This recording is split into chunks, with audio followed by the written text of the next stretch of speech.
Le Seigneur soit avec vous. Évangile de Jésus-Christ selon saint Jean.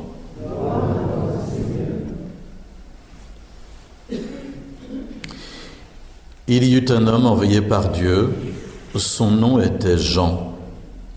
Il est venu comme témoin pour rendre témoignage à la lumière, afin que tous croient par lui. Cet homme n'était pas la lumière, mais il était là pour rendre témoignage à la lumière.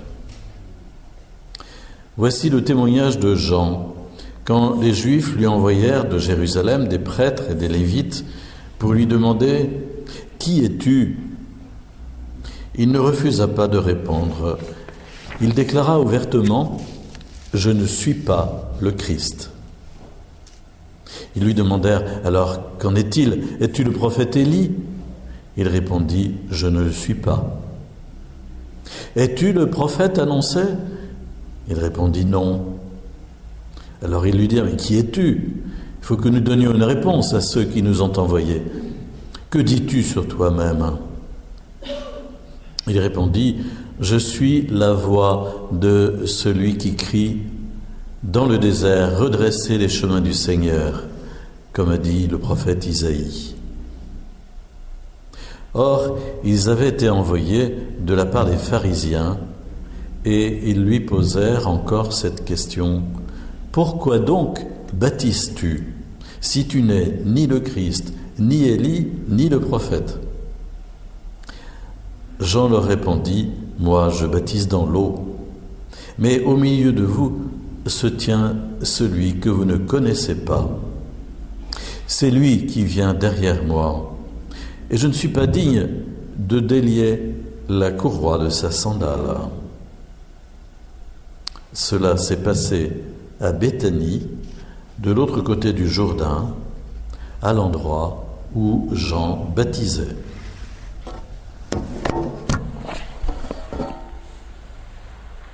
Acclamons la parole de Dieu. Louange à toi, Seigneur Jésus. Cela s'est passé à Béthanie, de l'autre côté du Jourdain, à l'endroit où Jean baptisait. On vénère encore aujourd'hui le lieu du baptême de Jésus par Jean-Baptiste, quand on va au bord du Jourdain, mais aussi sans doute ce lieu où Jean-Baptiste baptisait plus largement. Et c'est à cet endroit que Jésus a souhaité revenir quelques semaines avant sa mort et sa résurrection.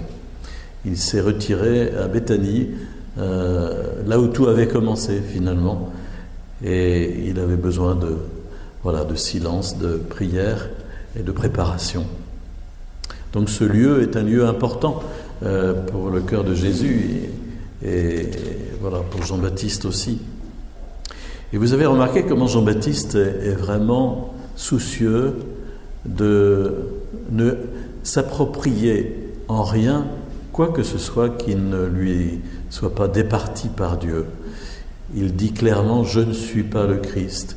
Il dit aussi « Je ne suis pas Élie », puisque il y avait dans l'Ancien Testament cette prophétie que le prophète Élie devait revenir à la fin des temps pour accomplir une mission particulière.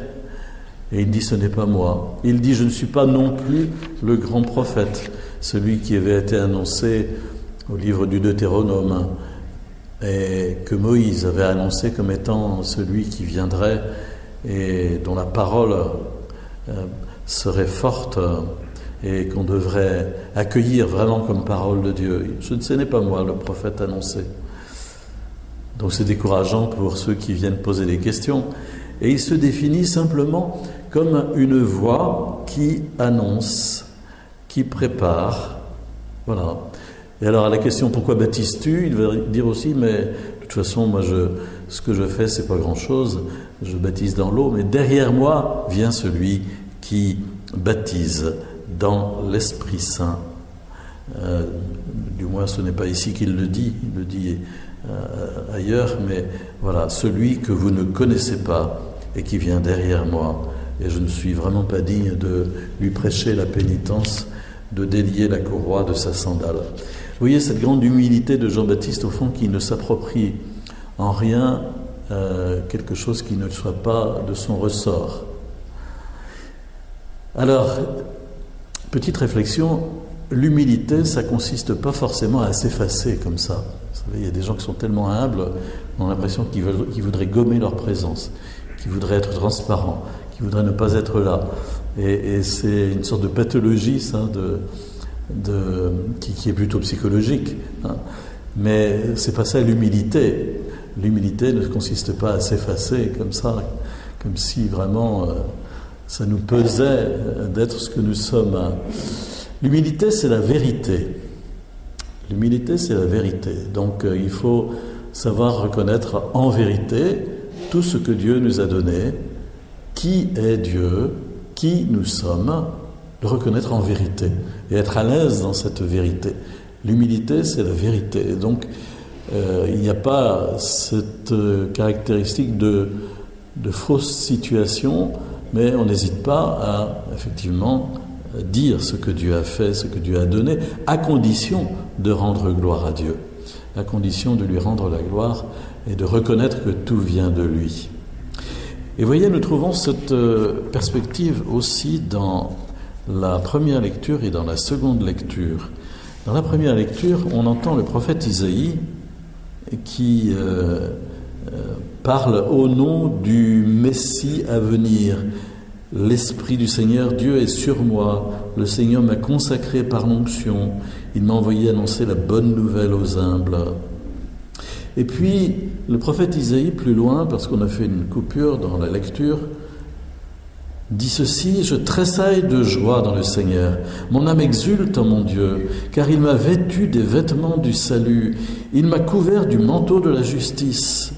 Comme le jeune marié orné du diadème, la jeune mariée que par ses joyaux. » On aurait un peu tendance à penser, mais pour qui se prend-il ? Pas de fausse humilité. Il voit par espérance ce que Dieu donne, ce que Dieu accomplit. Et il dit: « Je tressaille de joie dans le Seigneur, mon âme exulte en mon Dieu, car il m'a revêtu des vêtements du salut. » Voilà, la joie chrétienne, c'est la joie de la vérité de ce que Dieu a fait, que nous nous approprions par l'espérance. La joie chrétienne, c'est la joie de l'espérance, la joie de la mise en œuvre de l'espérance qui s'approprie les biens promis par Dieu. La foi est une manière de posséder déjà les choses qui sont promises par Dieu et que nous ne voyons pas, mais nous les considérons déjà comme nôtres. Et nous les accueillons vraiment avec joie. Oui, mais vous direz, on va se faire sûrement des scénarios intérieurs avec ça. On va partir un peu dans les décors en s'imaginant que, voilà, des tas de choses, et on va vivre à côté de nos pompes parce qu'on ne sera plus dans la réalité, le concret. Alors c'est vrai qu'il peut y avoir une sorte de pathologie de l'espérance qui consiste à, au fond, être tellement situé dans les biens promis qu'on en délaisse, entre guillemets, le devoir d'État. Si notre foi, notre espérance et notre charité sont bien calées, nous devons vraiment vivre à fond notre devoir d'État, et à fond et à l'aise, en paix et en joie. La joie, c'est d'accueillir tous ces biens que Dieu nous promet. Et ce que le prophète dit à propos de lui-même, nous pouvons le dire à propos de nous aussi, par le baptême et par la résurrection à venir. Le Seigneur nous revêtira du manteau de la justice, du diadème, du vêtement du salut. Alors, comme la terre fait éclore son germe, le jardin germer ses semences, le Seigneur fera germer la justice et la louange. C'est un processus progressif, mais par la foi, nous nous approprions déjà ce que Dieu va nous donner au terme. On peut peut-être alors mieux comprendre les paroles de Paul qui nous semblent un peu étonnantes, un peu brutales, un peu brutes de décoffrage quand il dit: « Frères, soyez toujours dans la joie, priez sans relâche, Rendez grâce en toutes circonstances. On a l'impression qu'il fait dans un absolu un peu déraisonnable. Soyez toujours dans la joie, priez sans relâche, rendez grâce à Dieu en toutes circonstances. Il y a des circonstances où on n'a pas envie de rendre grâce à Dieu. Il ne faut pas pousser. Mais si saint Paul exhorte les Thessaloniciens, c'est la première communauté à qui il est écrit vers l'an 51, première puis la deuxième lettre aux Thessaloniciens, s'il leur dit cela, c'est parce que vraiment il les a instruits déjà sur les biens du salut, et c'est en raison de cela qu'il dit parce que vous savez, vous connaissez quelle est votre destinée et quelles sont les promesses de Dieu pour nous et pour vous, soyez toujours dans la joie, mais aussi priez sans relâche pour les recevoir, pour en vivre dès maintenant, et rendez grâce en toutes circonstances. Donc pas uniquement pour le vécu d'aujourd'hui qui peut être difficile, mais pour le vécu à venir. Et pourtant le vécu d'aujourd'hui est donné par Dieu aussi. Il ne faudrait pas penser que Dieu ne donne que la partie joyeuse de notre vie et que la partie malheureuse, difficile ou éprouvante soit en dehors des perspectives de Dieu. Non, non, pas du tout. Tout nous est donné par Dieu pour que nous en fassions notre miel, et à travers les épreuves et les souffrances, le Seigneur les permet pour que nous puissions grandir. Elles contiennent un fort potentiel de croissance spirituelle si nous savons les vivre en union avec lui. Alors ainsi, en toutes circonstances, heureuses ou malheureuses, toujours, hier, aujourd'hui, demain, constamment, nous pouvons, sans relâche, constamment, nous pouvons être dans la joie, prier. Oui, parce qu'il y a des gens qui s'arrêtent de prier en disant « Non, non, Dieu ne m'exauce pas », manque de patience. Puis Dieu, non, non, Dieu ne m'aime pas, il ne répond jamais à mes prières. Priez sans relâche. Et rendez grâce en toutes circonstances. Non, non, parce que ça, c'est vraiment pénible. Je ne vois pas pourquoi je rendrai grâce à Dieu. Si.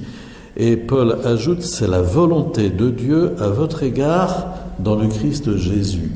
Pour une fois qu'on nous dit quelle est la volonté de Dieu, c'est la volonté de Dieu pour vous, dans le Christ Jésus.